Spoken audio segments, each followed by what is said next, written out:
Somos Tiffany Espinosa Vázquez, Saúl Andrés Flores Osorio y Adela Dona Ramírez y vamos a presentar sobre la Guerra Sucia. Nuestro objetivo es dar a conocer más acerca de la Guerra Sucia debido al desinforme de esta a lo largo de los años. ¿Por qué escogimos este tema? Nosotros escogimos este tema porque creemos que este tema es uno muy importante de la cual no muchos hablan, además de que un mismo partido en el que todos confiaban pudo realizar algo tan catastrófico, haciendo llegar esto a la violencia y no haberse encargado de manera civilizada y así lo mismo nunca haber dado con el responsable moral de lo ocurrido. Desarrollo. Historia. En los años 60 y 70 del siglo XX, para ser más específicos, desde finales de la década de 1960 hasta finales de los años 1980, aunque posee antecedentes desde la Guerra Cristera y la persecución a grupos católicos y conservadores. En México actuaron diversos grupos guerrilleros que surgieron en distintos puntos del país, lo mismo en las zonas rurales como Guerrero que en las grandes ciudades como Monterrey, Guadalajara y en la Ciudad de México. El Estado mexicano, ante esta ola de grupos armados, decidió enfrentarlos no con la ley, sino con violencia, que rebasaba incluso a los marcos legales instituidos de nuestro país. A esta manera terrorífica de enfrentar a los guerrilleros se le conoce como Guerra Sucia. En esta guerra sucia que implementó el gobierno desplegó múltiples prácticas, como el encarcelamiento ilegal, la desaparición forzada, la detención de familiares de guerrilleros y la tortura. Esta última se les infligió lo mismo a hombres que a mujeres, acusados de ser guerrilleros o de brindar apoyo a estos grupos.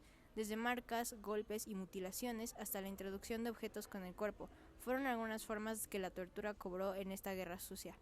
A partir de diversos testimonios, este texto reconstruye desde la perspectiva de la memoria colectiva algunas experiencias de estas décadas, al mismo tiempo que va esclareciendo el ejercicio de la violencia que descargan sobre el cuerpo los que ejercen el terror a través del poder.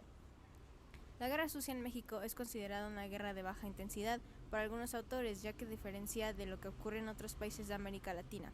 En México, la guerra sucia es un tema poco conocido por el grueso de la población, esto debido a que el Partido Revolucionario Institucional, la cual sucedió durante los gobiernos de Gustavo Díaz Ordaz, Luis Echeverría y José López Portillo, y se ocultó y eliminó la información, además de tampoco tener información redactada en los libros de historia. ¿Cuántas personas murieron en la Guerra Sucia? Se registró la desaparición forzada de 480 personas en 17 entidades de la República.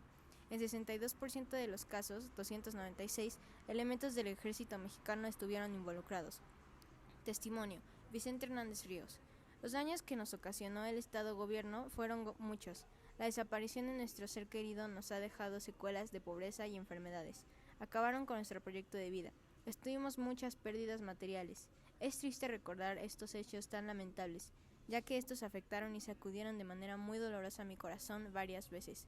Nada más de recordarlos sufro y lloro, aunque esos hechos ya tengan varios años, y todo por los gobiernos abusivos. Fue allá por el año 1970 cuando mi padre Julio Hernández Hinojosa y yo, radicando en San Martín de las Flores, municipio de Atoyac de Álvarez, Guerrero, cada uno en casa con su respectiva familia, cuando precisamente el 18 de mayo del año 1970 nos llega la sorpresa noticia que unos judiciales rodearon la casa y sacaron a golpes y arrastrando con uso de violencia exagerada a mi hermano Josafat Hernández Ríos y a mi cuñada Isabel Radilla, los cuales fueron llevados con rumbo desconocido.